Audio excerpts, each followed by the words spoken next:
Patuloy na humaharap ang Israel sa balitang lumabas noong Linggo ng gabi na nagkasundo ang Estados Unidos at Iran.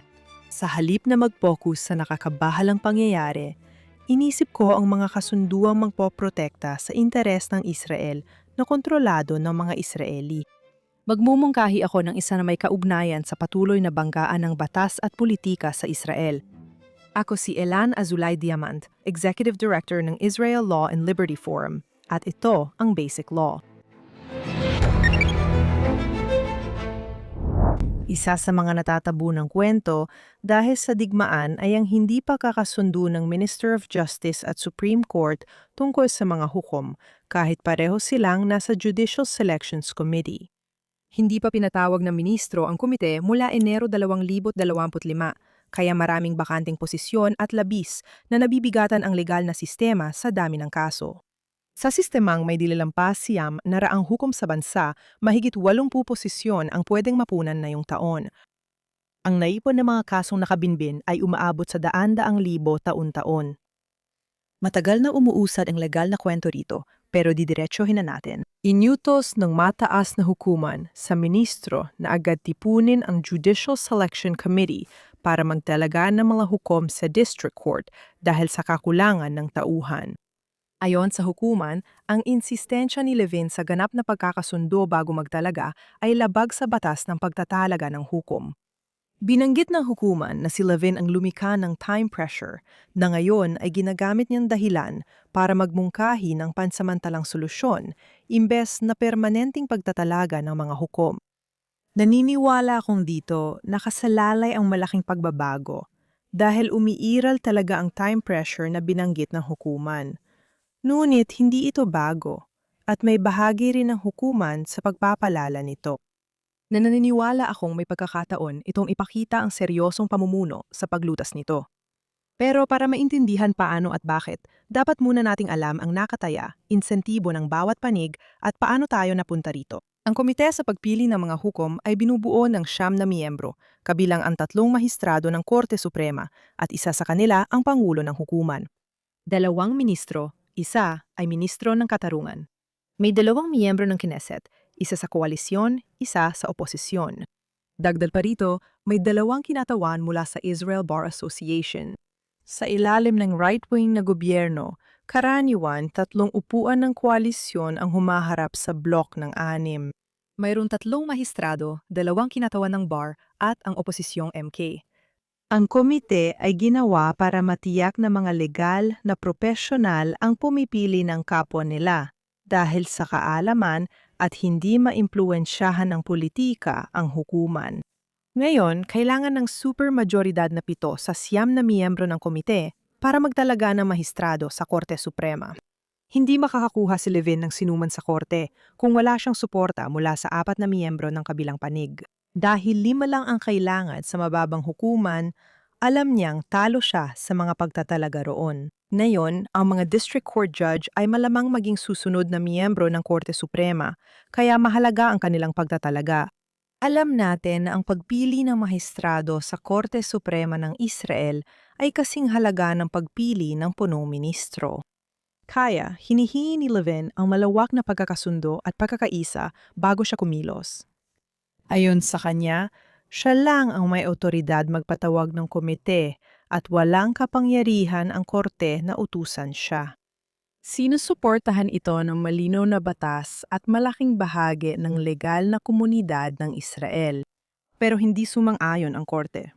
Bago ang Enero 2025 inatasan si Levin na tipunin ng 3 beses ang komite para pumili ng kapalit ni punong mahistrado hayut sa Korte Suprema. 16 na buwan matapos magsimula ang proseso, iniutos ng korte na tipunin ang komite, isang kakaiba o makabagong hakbang depende sa pananaw.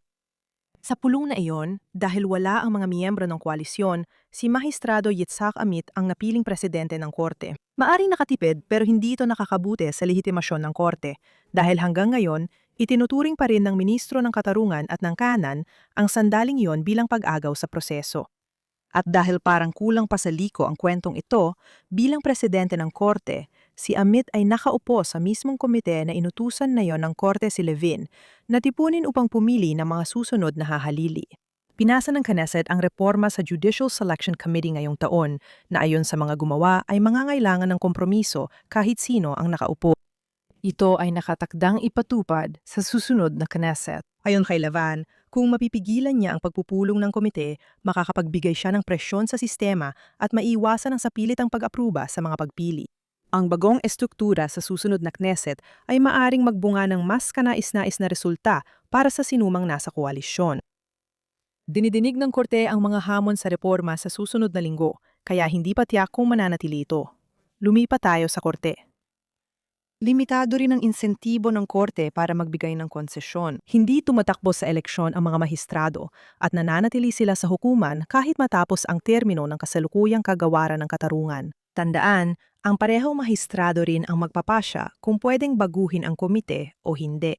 May oras sila, at kahit makatarungan o hindi, sila pa rin ang may kapangyarihan sa huli. Alam ng Korte na hindi mapapalitan ang sarili nilang mga miyembro sa kasalukuyang sitwasyon dahil hindi rin nila makuha ang 7 boto sa siyam. Habang abala ang Korte sa libu-libong kasong nakabinbin at 10,000 proseso taon-taon, mas nakatuon ito sa pagpapatawag ng komite para sa mga hukom na kailangan lang ng mayoryang 5 boto. Ngayon, mahirap para sa mga tagalabas na maintindihan kung gaano kabagal ang sistemang legal ng Israel. At kung parang technical na usapin ito, hindi talaga dapat. Pinag-uusapan natin dito ang mga matagal nang naiwan sa kawalang katiyakan tungkol sa negosyo, ari-arian at apela sa haton ng kriminal. Madalas nating ginagamit ang neutral na salita sa mahahalagang desisyong may malaking epekto sa mamamayan. Mahalaga ito para sa mga Israeli na sa 2024 halimbawa, sa isang bansa na may 10 milyong tao lang, ang hudikatura ay may humigit kumulang 475,000 kaso na hindi pa nareresolba. Nagsara ito ng mahigit 30,000 kaso noong taon na yon at nagbukas naman ng panibagong 11,000 kaso. Bahagyang pagtatantiya lang ang mga bilang na ito. Karamihan sa mga kasong ito ay napupunta sa tinatawag nating mga korte ng maestrado na siyang pinakamababang antas ng korte. 8 hanggang 9%, ibig sabihin 8 hanggang 9% bawat isa ang napupunta sa mga district at labor court. Ang Korte Suprema ang pinakamataas, dinirinig lang ang halos 1% ng lahat ng kaso, habang libo-libo ang nakabinbin sa bawat antas. Noong 2024 ang civil appeal sa Korte Suprema ay inabot ng 23 buwan at criminal appeal ng 11 buwan. Pinakamabilis ang mga constitutional cases dahil diretso agad ang mga petitioner sa Korte Suprema. Noong 2019, inilathala ng kilusan para sa pamamahala at demokrasya ang pag-aaral batay sa 4 na buwang pagmamasid sa korte kasama ang mga estudyanteng magtala ng oras ng bawat kaso. Nalaman nila na kahit nakaunti lang ang bilang ng mga constitutional petitions kumpara sa kabuuang natatanggap ng Korte Suprema, bumubuo pa rin ito ng 30% ng mga pagdinig sa Korte Suprema. Sige at kumukonsumo ito ng 37% ng kinatawag nating weighted judicial time. Dahil ang mga kasong ito ay nangangailangan ng mas malalaking lupon ng mga hukom at mas tumatagal kumpara sa ibang uri ng mga kaso. Kapag tinatalakay natin ang mga isyung ito, ang pagkaantala ay isinisisi sa antas ng politika. At ito rin ay tumutulong sa korte na maiwasan ang kompromiso. Ang matagalang layunin ng korte at kalihim ang palakasin ng integridad ng sistema ng batas, magpatupad ng reforma para mabawasan ang walang saysay na kaso at gawing mas predictable ang resulta. Ngunit sa agarangat na yon ay napakahalagang tanong tungkol sa paglalagay ng mga tauhan sa hudikatura. Sa tingin ko, mas malaki ang papel na dapat gampanan ng korte kaysa sa inaakala nito. At pagkakataong ipakita ang biyaya at pamumuno sa pagbibigay ng alok sa kalihim na hindi niya matatanggihan, habang pinapakita ring tunay siyang nagmamalasakit sa isyong sinasabing napakahalaga. Ang alok ay ibalik ang karapatang magsampa ng kaso sa mga isyong konstitusyonal. Ito ang ibig sabihin at kahalagahan nito. Ang karapatang magsampa ng kaso ay mahalaga sa pagpili ng korte ng mga mahahalagang at politikal na kaso. Ang doktrinang ito ay isa sa mga pinakamatandang katangian ng mga sistemang legal ng common law. Umiiral ang mga korte upang lutasin ang mga alitan sa pagitan ng mga partido na may konkreto at personal na interes sa magiging resulta. Halimbawa, ayon sa Artikulo 3 ng US Konstitusyon, ang mga federal na korte ay maaari lang humatol sa mga totoong kaso o kontrobersya kung saan may tunay na alitan at interes ang mga partido. Hindi ka madaling makapasok sa federal na korte sa Amerika dahil lang sa paniniwalang labag sa konstitusyon ang executive order ng Pangulo. Dati, may ganun ding limitasyon ang Israel. Sa mga unang taon ng Estado, inampon ng mataas na hukuman ang Grand Rule of Standing mula sa English Common Law. Kailangan mong patunayan na nilabag ng gobyerno ang legal na obligasyon laban sa iyo na nagdulot ng natatanging at nasusukat na pinsala. Ngunit sa Israel, nagbago ito noong 1986 dahil sa kasong nabanggit na natin dati, Ressler versus Ministro ng Depensa. Ang Ressler ay tungkol sa exemption sa military draft na ibinigay sa mga estudyante ng Haredi Yeshiva. Sa loob ng maraming dekada, pinipigilan ng mga tuntunin sa standing ang pagpasok ng isyung ito sa korte dahil walang natatanging pinsala sa isang mamamayan mula sa patakaran ng depensa na pareho sa lahat. Noong 1986 si Yehuda Ressler, isang reserve officer at masugid na tagapagsampa ng petisyon sa konstitusyon, ay nagdala ng bagong hamon sa usaping ito at binago ni Magistrado Aharon Barak ang kanyang posisyon tungkol sa standing. Ayon sa kanya, hindi karapatan ang sanhi ng pagtatalo, kundi pagtatalo ang lumilihan ng karapatan.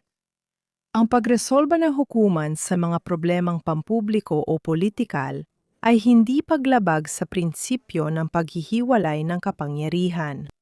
Para sa akin, ang paghingi ng karapatan o interes bilang kondisyon para sa standing ay walang batayang pilosopikal. Wala rin itong moral na batayan. At nilalabag nito ang tuntunin ng batas. Marami sa mga doktrina ni Barak ay revolusyonaryo at ang pagbabagong ito sa standing ay kasabay ng pag-alis ng justiciability bilang limitasyon. Dahil sa Ressler, tatanggapin ng korte halos lahat ng petisyon mula sa kahit sinong petitioner tungkol sa anumang issue ng pampublikong halaga ayon sa kanilang pananaw. Ano ang itsura nito sa aktwal? Narito ang halimbawa. Noong 2016, binawi ng korte ang kasunduan ng gobyerno sa Noble Energy para sa pagdevelop ng Leviathan gas field, ang pinakamalaking offshore discovery sa Israel. Bunga ito ng petisyon mula sa mga partidong walang direktang interes sa ekonomiya. Isa itong napakahalagang kasunduan sa ekonomiya at geopolitika. Muling napagkasunduan na kontrata matapos ang isang taong pag-aantala at hindi lubusang naitala ang mga gastos ng pag-aantala. Noong 2018, may kilalang kasong humamon sa patakaran ng militar sa digmaan. Ito ay ibinasura, ngunit bahagi nito ay dahil nang maisampa ang kaso, agad na binago ng hukbong sandatahan ang kanilang mga patakaran upang maiwasan ang posibleng hindi pabor na desisyon. Isinampa ng mga radikal na aktivista ang kaso laban sa hukbong sandatahan na hindi sana pumasa sa tradisyonal na pagsusuri ng karapatang magsampa. Pinaniniwalaan ng marami sa kanan na ang mas mahigpit na patakaran sa pakikidigma ay nag-ambag sa mga pagkukulang sa seguridad noong Oktubre 7 at nagdulot ng dagdag na pagkasawi dahil sa labis na pag-iinat. Noong Marso 2025 Israeli na NGO para sa karapatang pantao na inuugnay sa kaliwa ang nagsampa ng petisyon sa korte para utusan ang buong makataong akses sa Gaza, kabilang ang pagbabalik ng kuryenteng pinutol noong digmaan. Isang taon ding dininig ng korte ang kaso, paulit-ulit na humingi ng detalye sa mga kumander ng militar bago ito ibinasura noong 2025 batay sa merito. Katulad ng iba, ito ay usapin na kahit anong demokratikong hudikatura ay tatanging dinggin. Pero kahit sa ilalim ng malawak na pamantayan ng justiciability ng Israel, hindi dapat tinanggap ang kaso based lang sa standing. Sige, huling halimbawa.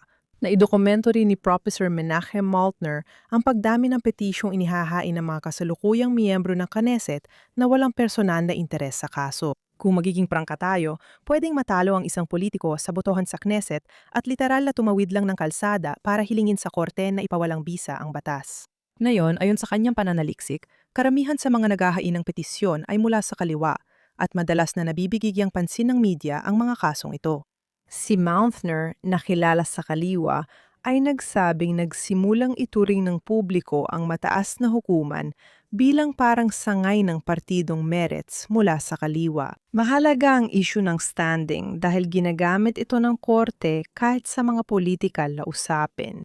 Malaking paglahi ito sa gawain ng mga korte sa ibang demokrasya at direktang nagdudulot ng pagkaantala dahil hindi pantay ang oras ng korte sa mga usaping konstitusyonal habang dumarami ang ibang apela. Ang pagkaantala ay dapat ikabahala, pero hindi patas na isisi lahat ito sa mga politiko ayon sa katotohanan o kasaysayan. Ang korte, na may sarili ring naipong mga kaso, ay dapat kilalanin na ilan sa mga pasaning ito ay sila rin ang sanhi. Sa katunayan, isang pag-aaral noong 2019 ng Kohelet Policy Forum na isinagawa ni Aaron Garber ang tumingin sa 78 pangunahing desisyon sa pampublikong batas mula 2014 hanggang 2018 at natuklasan niya na humigit kumulang 58%. Isinampa ng mga petitioner na wala sanang legal na karapatan ayon sa tradisyonal na doktrina at dito ang punto. Kung ibabalik ng korte ang doktrina ngayon sa pamamagitan ng isang malaking desisyon na malinaw na ibinabalik ang lumang pamantayan, sa tingin ko maraming bagay ang susunod. Una, ang kaso nito sa ministro tungkol sa backlog ay magkakaroon ng mas malaking bigat dahil ang korte mismo ay gumagawa ng mga hakbang sa loob ng sarili nitong bakuran. Bababa ang dami ng petisyon sa korte na magpapalaya ng kapasidad para sa backlog na nakakasama sa karaniwang mamamayan. Mababa ang halaga ng ideolohiya ng mahistrado dahil liliit ang saklaw ng mga tanong na sasagutin ng korte. Mababawasan ang takot at tensyon sa paghirang ng mahistrado. Mahalaga para kina Levin at Canan ang bawat upuan sa Korte Suprema dahil maaaring magdikta ng pambansang seguridad, ekonomiya at pulisya ang isang aktibistang korte na walang limitasyon sa standing at justiciability. Kaya kung babawasan mo ang saklaw, kahit kaunti, liliit din ang bigat ng uupo roon. Di man ito masasolusyunan lahat ng backlog, tandaan, ang korte ay may wala pang 1% ng kaso sa sistema. Naniniwala akong makakatulong ito para mabawasan ang pressure sa korte. Magdudulot din ito kina Levin at sa lipunang Israeli na makabuluhang kilos na may malaking epekto. Isang tanda ng pakikipag-partners sa banggaan kung saan ang ideya ng tagumpay at pagkatalo ay hindi dapat umangko. Kung gagawin ito ng Korte ng Kusa bilang pagkilala sa papel nito sa pampulitikang buhay ng Israel at nag-aalok lang ng bahagyang pag-atras. Sa palagay ko, iyon ang hakbang na magbabalik ng tiwala sa ilang bahagi ng lipunang Israeli habang pinananatili ang kasarinlan ng institusyon. Kadalasang nakuha ng korte ang mas malawak nitong legitimasyon dahil sa pagkilos kapag nabigo ang politika, at ang Haredi draft ang pinakahalatang halimbawa ngayon. Hindi itinulak ng mga pamahalaang umaasa sa mga Haredi na kaalyado ang issue sa loob ng dekada. Paulit-ulit itong iniiwasan at nilalabag ang sariling pangakong pagkakapantay-pantay dahil sa mataas na gastos sa politika. Dahil dito pumasok ang korte at naging dahilan ng mas agresibong paraan na sinusuportahan na ng malaking bahagi ng publiko na pininsala ng digmaan at pagod na. Kung umatras ang korte, babalik ang tanong sa sistemang pampulitika na dati nang nabigo at maaring mabigo muli. Aminado ako, pero naniniwala akong dapat pagdaanan ng Israel ang prosesong yon. Ang sistemang laging inaasahang aayusin ng mga hukom ang kanilang pagkakamali ay nawawalan ng insentibo na gawin ang mahirap na kompromiso. Ang korte na pumapalit sa desisyon ng lehislatura sa mga patakaran sa lipunan ay hindi tunay na nakakatulong sa demokrasya dahil inagaw nito ang mahalagang tungkulin nito. Ang politika lang ang lugar para pagtalunan ang mahihirap na tanong ng demokrasya ng Israel at dito rin nakakaroon ng kompromiso. Sa isang malaking kasong kamakailan, tinalakay ng pinalawak na panel, inihalin tulad ni abogadong David Petter ang korte kay Actaeon, isang Griyegong mahangaso sa mitolohiya. Ginawang usa ng mapagiganting Diyosa, hinabol at pinatay siya ng sarili niyang mga aso. Kaya inihalin tulad ni Peter ang korte kay Actaeon. Sinabi niya na sa halip na ang mga ngaso, korte na ngayon ang usa, at ang korteng pumapasok sa politika ay hindi dapat magulat kung ito ring din itong aktor sa politika. Sa palagay ko, may punto ang lohika, pero nakita ko ito bilang isang oportunidad. Ang korte ngayon ay nasa politika, gusto man nito o hindi.